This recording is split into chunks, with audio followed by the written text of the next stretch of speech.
All right, IBAASL1. Today we're going to talk about transforming reciprocal functions, or rational functions as we call them, as they are also called. I know last class we talked a little bit about transforming rational functions, but today we're going to formalize it a little bit more and show you, I think, 3 different types of transformations we can do. So, straight out of your book, they're going to show you this equation right here. Y equals k over x plus d plus c. K, c, and d are all constants, and it will have a vertical asymptote at x equals negative d. Now, the way I remember that the vertical asymptote is going to be at x equals negative d is the vertical asymptote occurs when denominator is equal to 0. So if you set x plus d equal to 0 and solve, you get x is equal to negative d. That's the whole reason that a vertical asymptote occurs, is you're trying to divide by 0 when x equals a certain number. So when x is negative d, you get a vertical asymptote. Now, the horizontal asymptote occurs here at the plus c. The way I always just remember that is that you think of it from like a transformation perspective, that plus c is the vertical shift.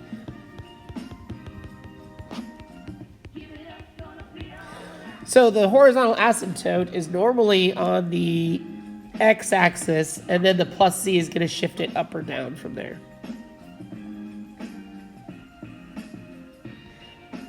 I'm going to do 3 examples with you guys. First up, we're going to sketch the function y equals 1 over x minus 2. We're going to label and show all asymptotes. Well, the first thing we need to think about is it's minus 2 down here. The vertical asymptote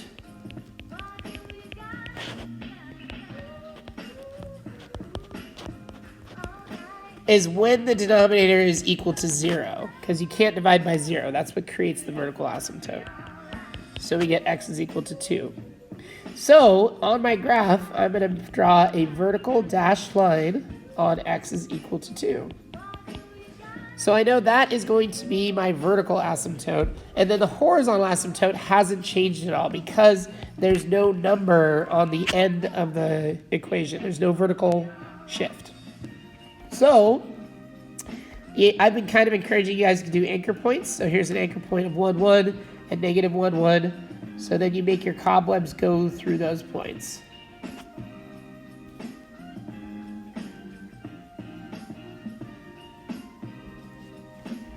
So there's our sketch. Label and show all asymptotes. I did label my asymptote there. So, I didn't label the horizontal. So the horizontal asymptote is x, now y is equal to 0.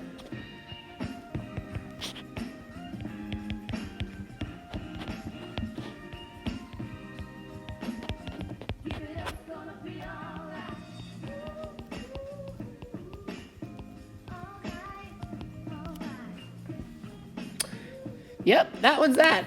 The other way to think of it is that the minus 2 inside up here is just, well, the minus 2 is inside the function because it's inside the denominator, which rational functions are all about your variable being in the denominator. So that shifts it to the right too, just from a transformation perspective.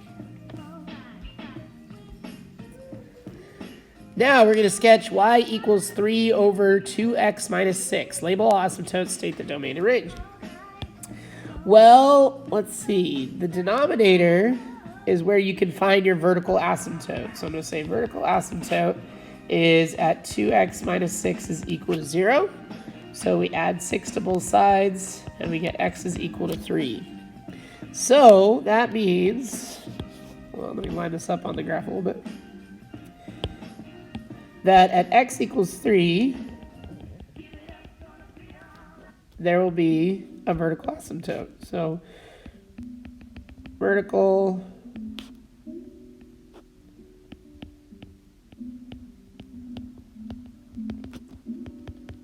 x is equal to 3. Now, the cobwebs will be in the corners of, in the southwest and northeast corners.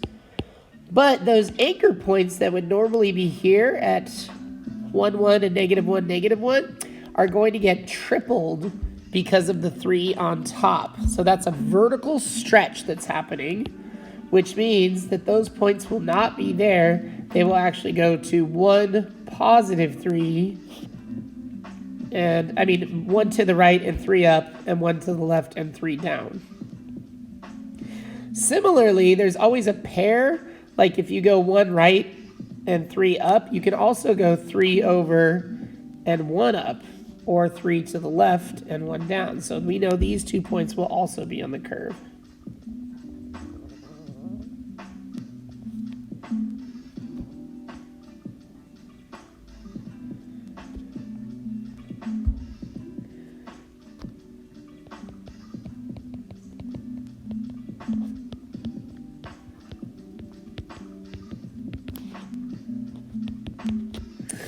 So there, I've labeled all the asymptotes. Oh, state the domain and range.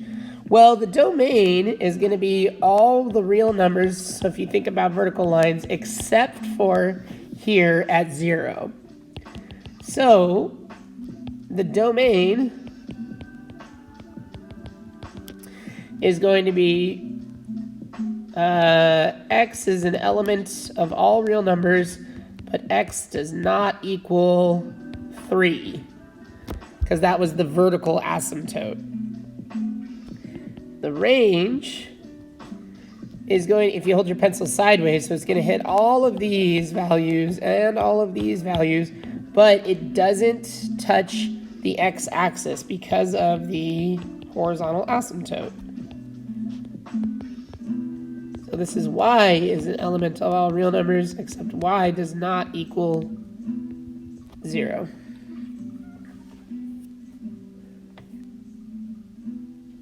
That's that one.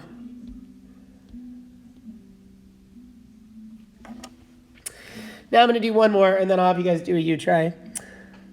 Once again, the denominator. When the denominator is equal to 0, that's where you find your vertical asymptote. So you get x is equal to negative 1/2.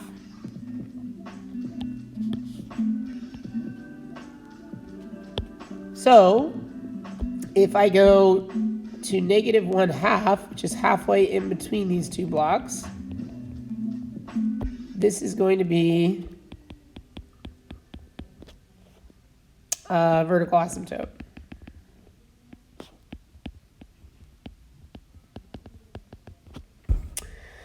Now the horizontal asymptote is the +3. So this graph got a little bit in the middle of a page break, but if I go up 1, 2, let's say 3's here. Well, I need to do a dashed line anyway.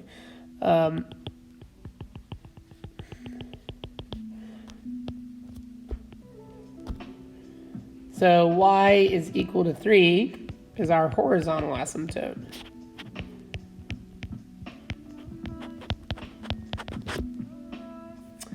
So there's the horizontal vertical asymptotes.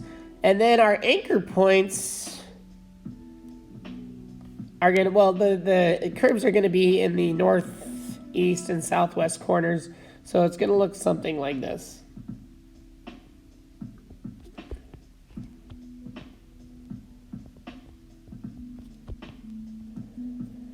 There it is.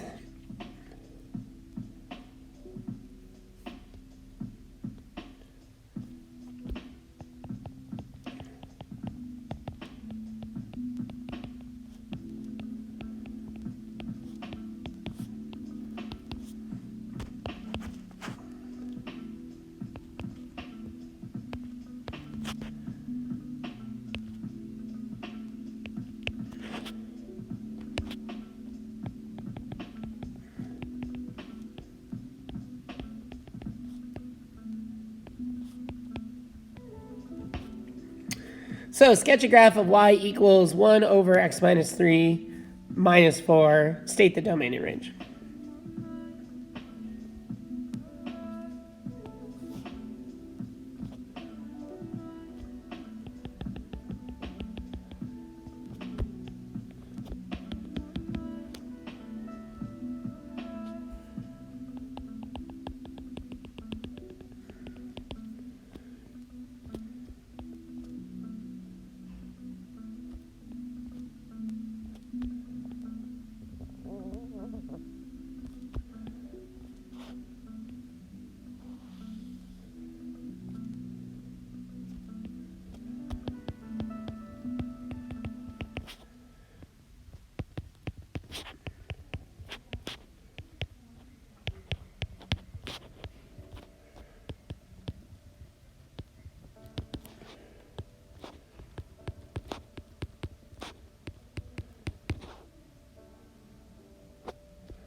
All right, you guys.